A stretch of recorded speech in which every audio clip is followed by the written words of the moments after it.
Stormy seas and lost souls. Who is it? She's dreamt of this before. It's coming. Is it? They say dreams are visions of our memories, thoughts and fears, as seen by our inner eye.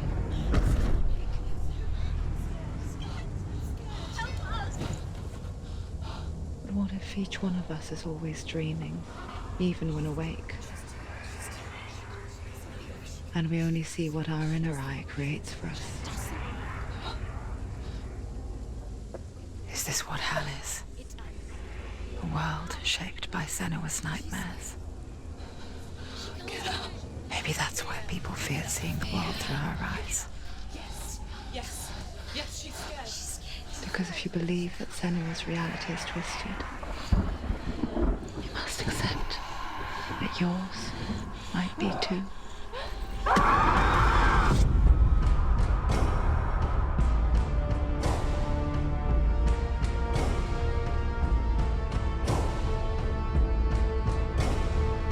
Hellblade: Senua's Sacrifice is a video game about Senua, a Celtic warrior on a vision quest into Viking territory. But what sets our hero Senua apart is that she suffers from severe psychotic mental illness. He knows she's getting closer. He can feel her coming closer. She's getting closer. They're watching. The original idea for Hellblade was to create a classic hero's journey, a journey of suffering, but one where the fantasy world is not another planet or alternate universe, but a world that is constructed in Senua's mind. But to do so would mean putting psychotic mental illness at the center of the experience, a subject that is still considered taboo, and a challenge that was both terrifying and exciting in equal measure.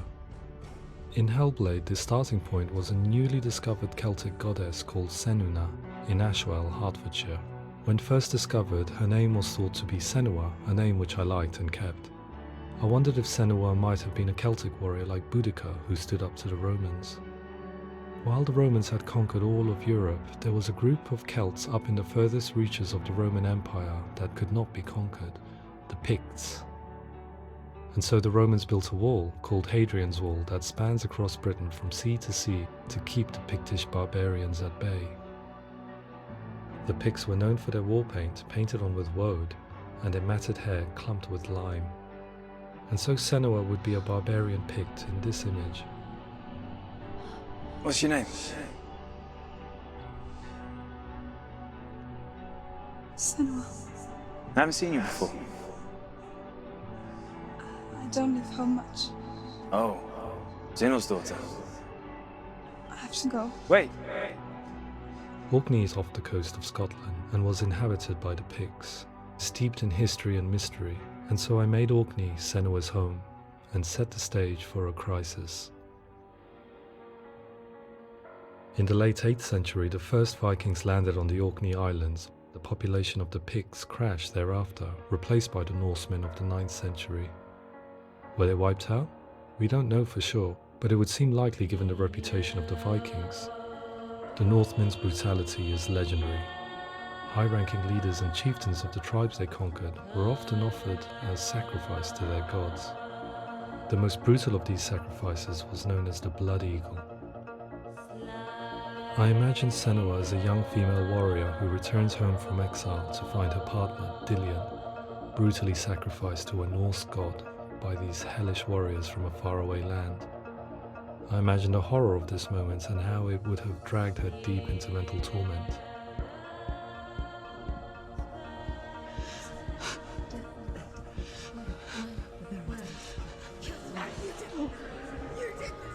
No!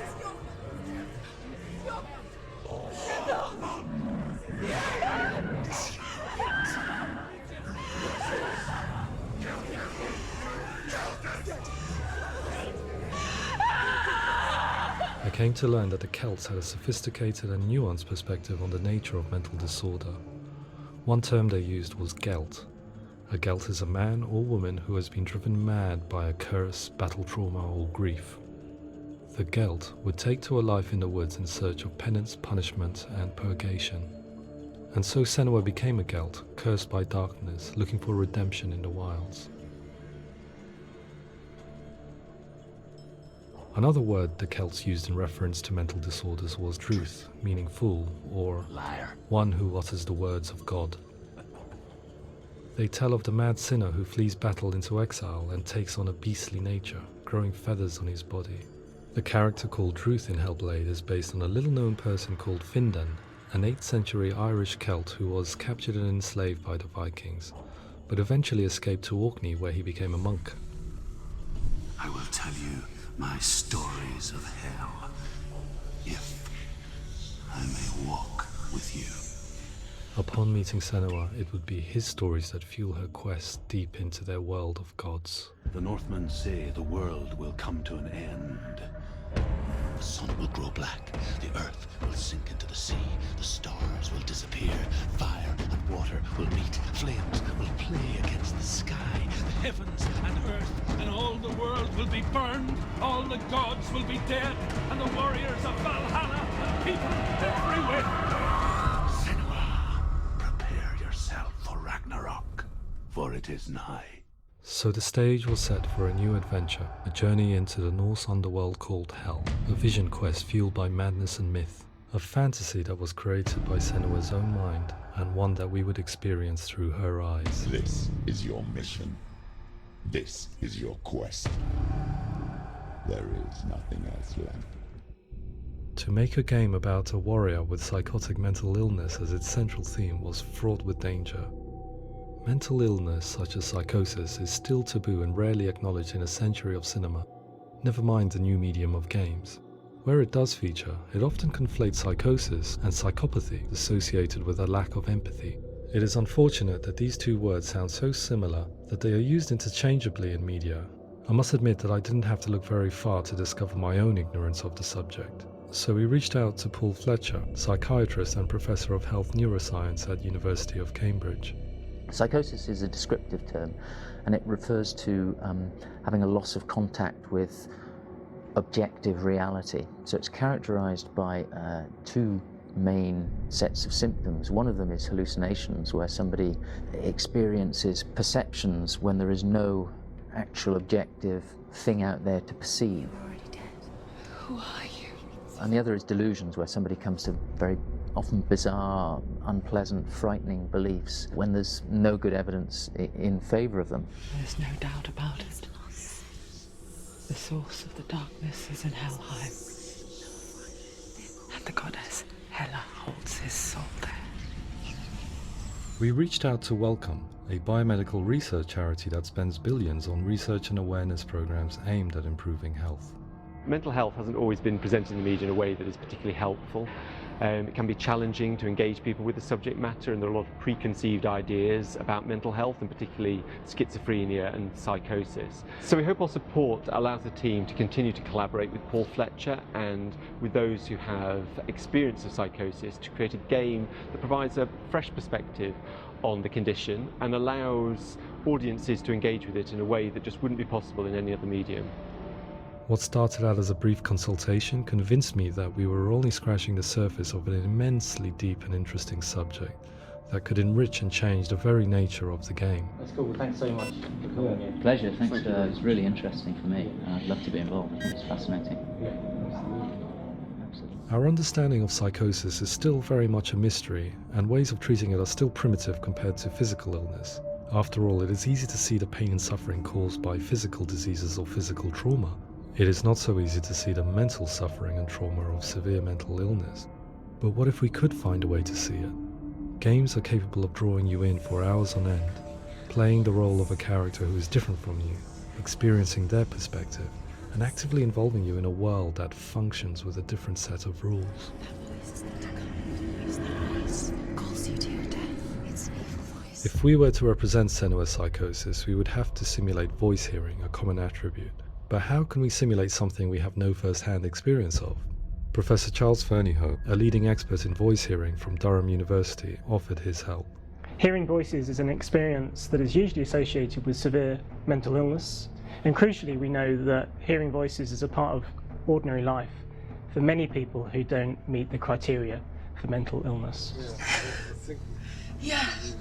Oh, that's not him in real life. We know voices vary according to where they appear in space. Voices can appear far away in the distance, they can appear right there in your ear, they can seem to be coming from inside your head. Based on the information Professor Fernie Ho provided, I put together a sound brief and invited some actors to the studio.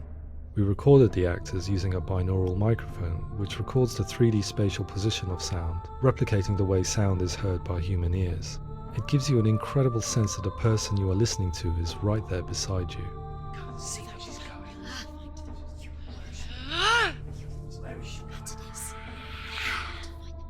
Rachel Waddingham from the Voice Collective came to our studio with 2 young voice hearers to speak to our team. We talked at length about their experiences and they listened to our tests, giving us feedback on how we could improve on it. Everyone hates her. She's cursed. It's very hard to represent what this experience is like, partly because it's such a personal, intense, emotional experience. It's testament to how Ninja Theory have been listening to what the researchers are saying, but also, crucially, listening to the experts by experience. What they've come up with is so compelling. It's by far the best representation I've heard of what these experiences are like.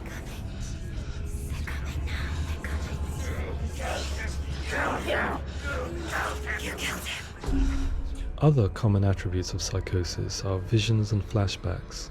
We met with Recovery College East, who work with and care for people recovering from severe mental disorders.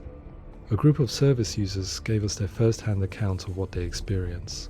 Sometimes when the visions or what we're seeing is too much, it becomes more difficult until eventually we perhaps don't see anything. The people we spoke to, the stories they told, were fascinating, harrowing and mind-boggling. The reality of what people experienced was vivid, far exceeding what I could possibly have imagined. We went away itching to represent some of these visions and flashbacks in the game. Hands will know my heart is so, love is so far away. Don't you know how I wanna feel deeper? I could never know how you grow, all these days are killing me.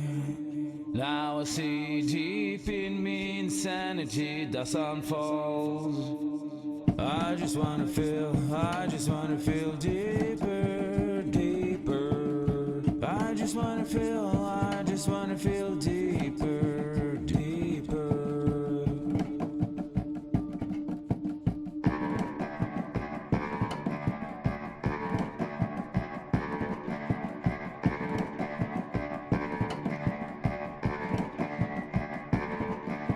Hands will know my heart is so, love is so far away.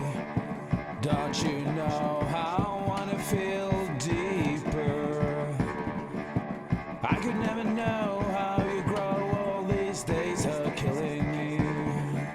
Feel like this, read like this, I just wanna live, that's all.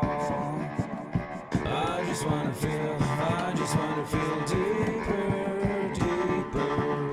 I just wanna feel deeper, deeper.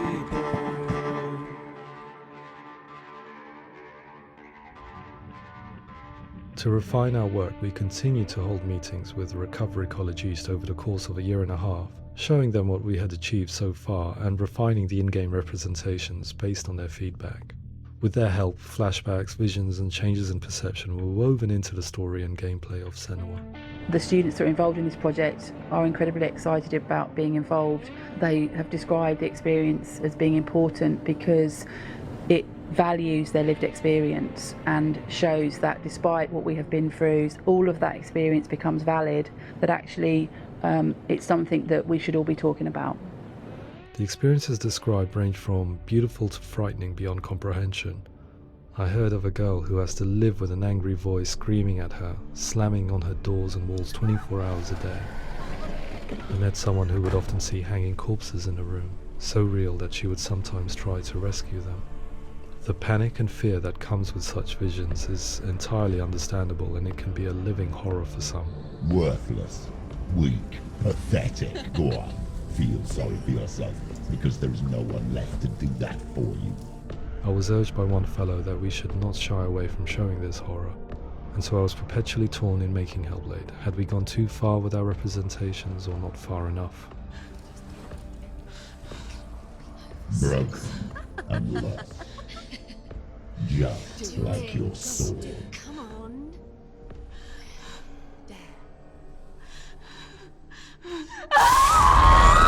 In some ways, voice hearing and visions were the low-hanging fruit, so to speak.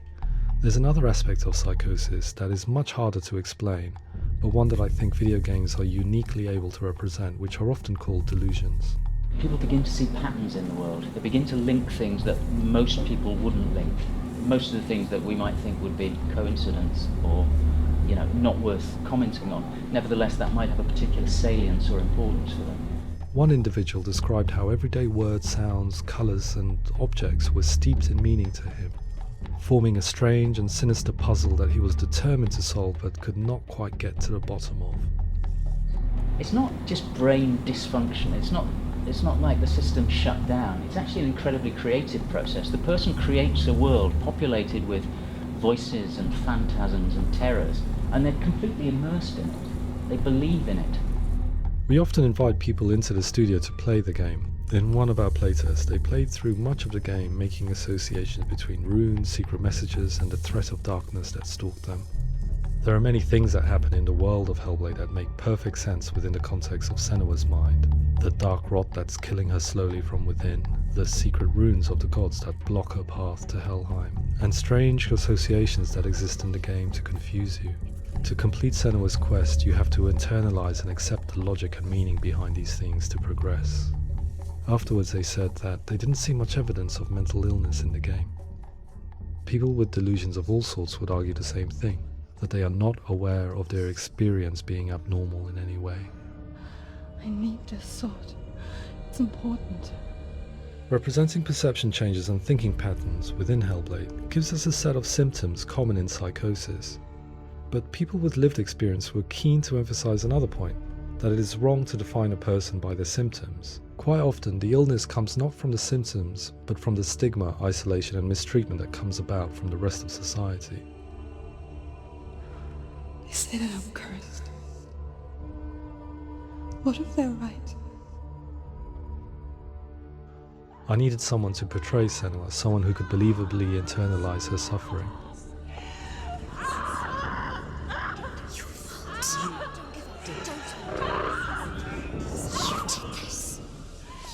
Melina Jurgens, our video editor, had been a stand-in for Senua over a few months while we perfected our motion capture techniques. Without realizing it, she had already auditioned for the role, and I knew her well enough to know that I didn't have to teach her to act, but to relive her own internal pain. As often is the case, those who have suffered mental anguish are never far from us.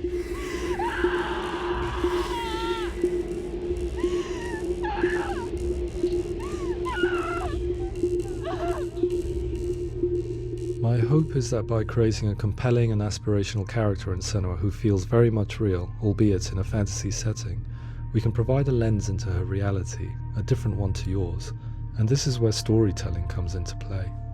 I imagined her life based on common threads in real people's lives. She was always prone to psychosis as a child. Her mother Galina also heard voices and had visions, so perhaps there was a genetic aspect.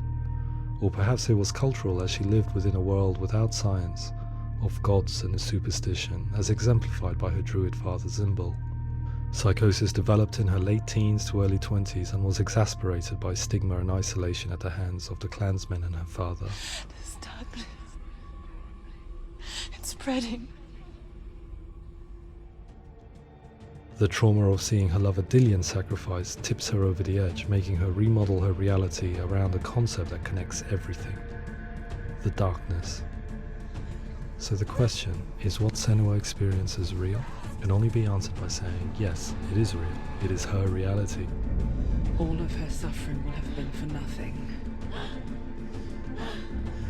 It's just a matter of time. Towards the end of the project, service users and professionals that had collaborated with us were invited to see the near-final game. It was a chance to see if the game had reflected their views or if it had misrepresented them. For me, being involved in especially developing Senua's character has been really important, and being able to bring in my perspective and what I see and what I hear and having that built into the game has been a real privilege. It's gritty and it's meaty, and there are some tough subjects in there that are being tackled with honesty.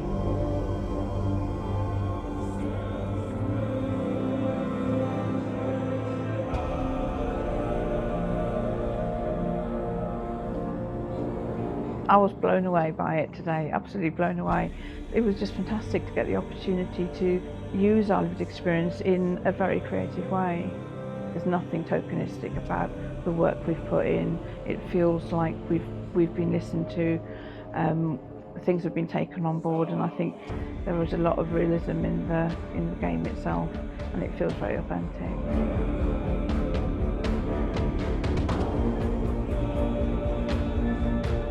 Hellblade will give people a good experience of what it's like to hear voices and have those experiences. I'm glad that the guys at Ninja Theory kind of asked us to come along and help them build an experience that's positive when it comes out, and get myself a copy and have a go.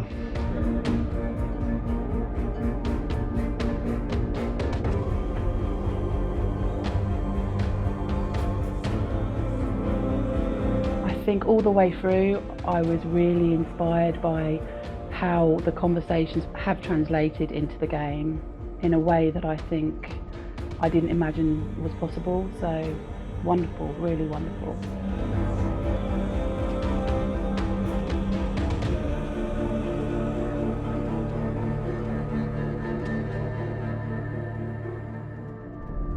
I really hope that others will follow the lead they've set and use the power of something like a video game to change people's perceptions, to increase understanding, and ultimately to make some of the stigma around voice hearing and other experiences go away.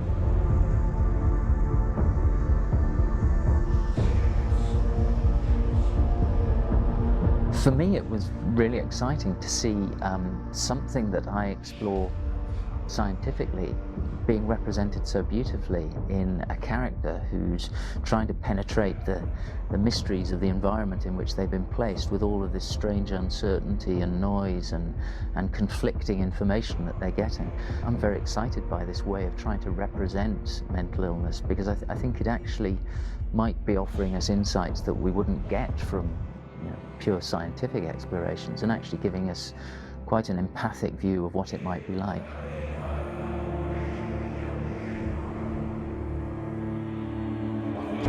Mental illness has been with us for as long as we have been on this planet, but why?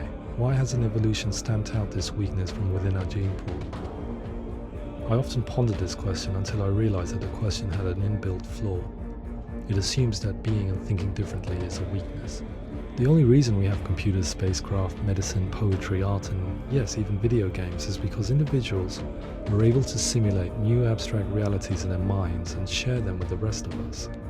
We need people to be willing to see differently in order for us to progress and survive as society. And we need to be open to these new ways of seeing. And it is this spirit that motivated me to create Senua's story and share it with you.